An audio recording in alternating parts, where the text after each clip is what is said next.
په یاده جلسه کې د امر بالمعروف نهي عن المنکر وزارت د سمه شکایاتو رئیس مولوي راز محمد حامد، د خوست ولایت د علماو شورا رئیس انور حسین حسیني، د خوست ولایت د سری میاشتې رئیس شیخ محمد ولی جان عدالتیار، د خوست ولایت د مساخیل ولسوالۍ امنیه قومندان اسلام نور جهادیار، د دایکنډي ولایت د سری میاشتې رئیس مفتی زین العابدین، ګڼ شمېر مشایخ اعظامو، علماء کرامو، د فارغینو سرپرستانو او د سیمې خلکو ګډون کړی و.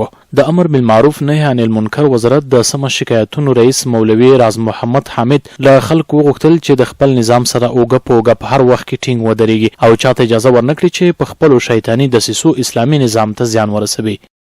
الله رب العزت په دې قوم او په دې ولس باندې د دوی د قربانیو په نتیجه کې عظیم احسان وکړ چې الله رب العزت د ولس ته د څلورو لسیزو د قربانیو په نتیجه کې هغه نظام په لاس ورکړ چې د خپلو وینو، غوښو او هډوکو په مقابل کې لاسته راوړ. دا د الله عظیم نعمت دی. ورونو باید د دې نعمت باید شکریا ادا کړو. وینوالو د علم په ارزښت خبرې وکړې او علم یې د هرې زمانې لپاره مهم ضرورت یاد کړ. دوی والدین وهڅول چې خپل بچان په علومو سمبال کړي. فارغ شوي حافظان خوښ دي چې د قرآن کریم حفظ کوي او دوی هیله لري چې په راتلونکي کې علم هم وکړي.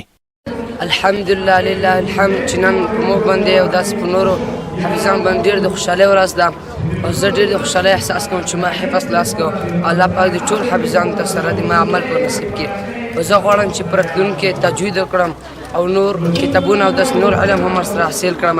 روی کله کې مو حفظ وکړو، اندا کې مو تجوید د اراده ده او هغه ته مې اراده ده عصري علومو ته او داسې نور دیني علومو ته مې اراده ده چې دا سر ته ورسوم او اندا کې یو ډاکټر یا انجینر جوړ شم.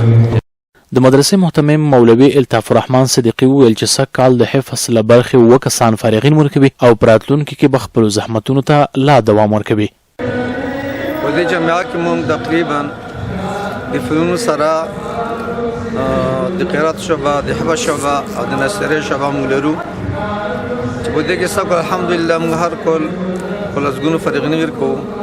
سږ کال هم د هغې جملې نه موږ 7 کسانه فارغین لرو. د حفظ او تجوید استاد قاری صبغت الله حقیار وایي چې دوی د طلبه کرامو لپاره د دیني زده کړو ترڅنګ د عصري زده کړو لپاره هم اسانتیاوې لري.